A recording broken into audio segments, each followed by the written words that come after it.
Will you pray with me? May the words of my mouth and the meditation of my heart be pleasing unto you, O Lord, my rock and my redeemer. Amen.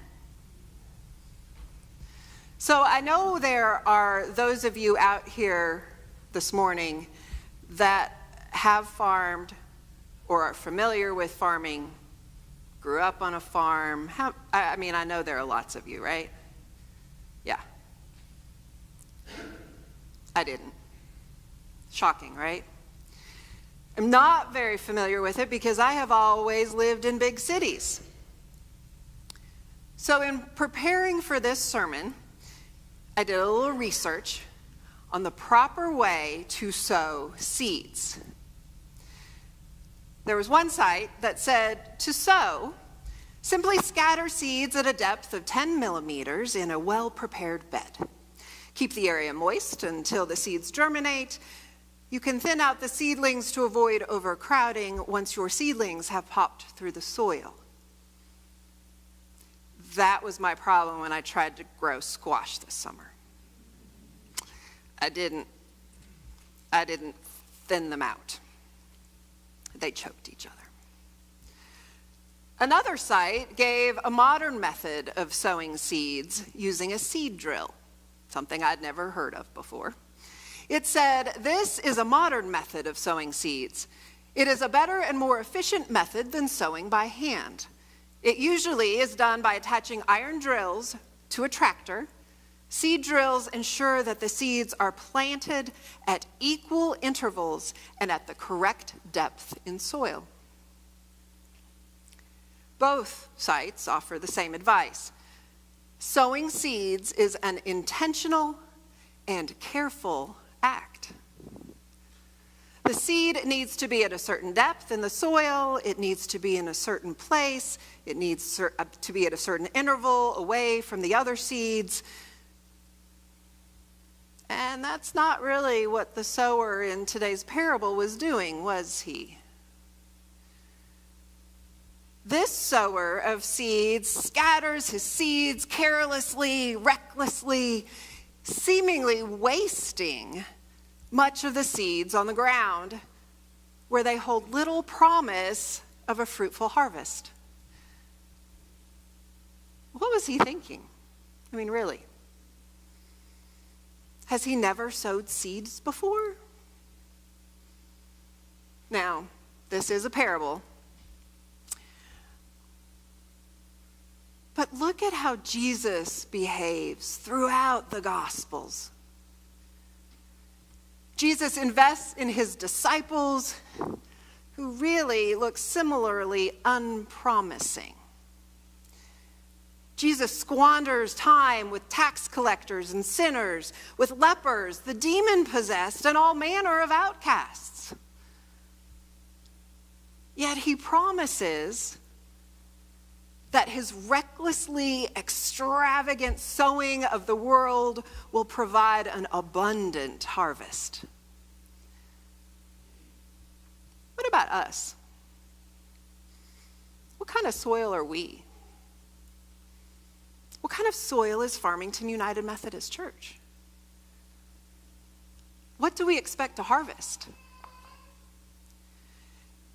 Now, if we are honest with ourselves, we can probably find evidence of several different kinds of soil in our lives and in our church on any given day. The parable is not about Jesus urging us all to be good soil, because I'm not sure we really could ever actually make that happen.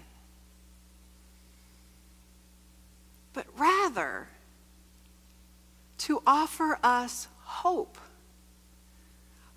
for the harvest. Even with the unproductive soil, the sower keeps sowing generously, extravagantly, even in the least promising of places. Jesus' investment in his disciples shows that he simply will not give up on them in spite of their many failings. And we can trust that he won't give up on us either.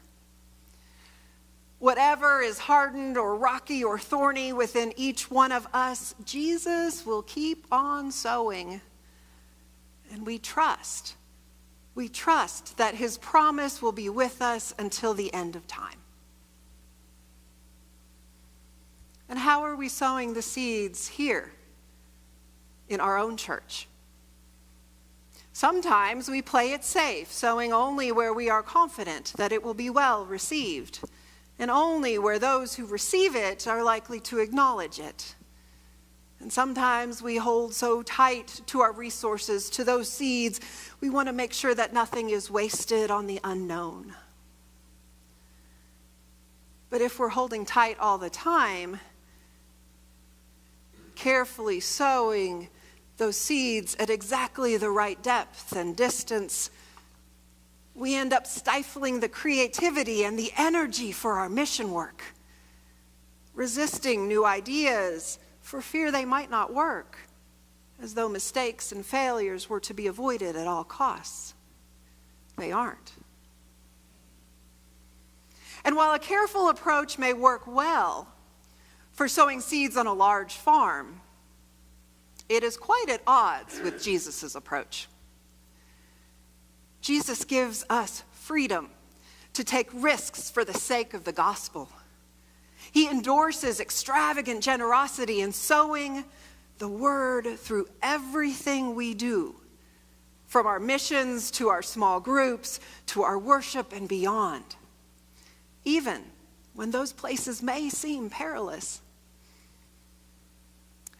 But by sowing generously in all we do as a church, Jesus promises that the end result will be a bumper crop. So how will you help Farmington United Methodist Church sow generously? Will you give generously of not only your time and your talent, but also your treasure?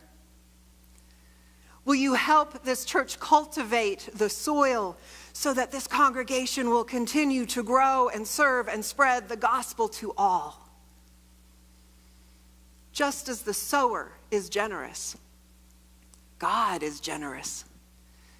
And thus each one of us must be generous in order for our church to be generous. I do hope that you have prayerfully considered what you will give to Farmington United Methodist Church in 2024. And I hope that whether you are a first-time giver, a consistent giver, or one that decides this year you're going to increase that pledge, that you know it matters. It matters to the life of this congregation. It matters to this community. It matters to God. Because without each one of you, we cannot sow or reap generously for Jesus Christ. Later in the service, we are going to baptize two beautiful young women. And we will be sowing seeds in their hearts and sowing the love of Jesus Christ. And you will all be asked to be a part of that. And then a little later in the service, you will be asked to take your pledge cards. Handy they were all in your bulletins, right?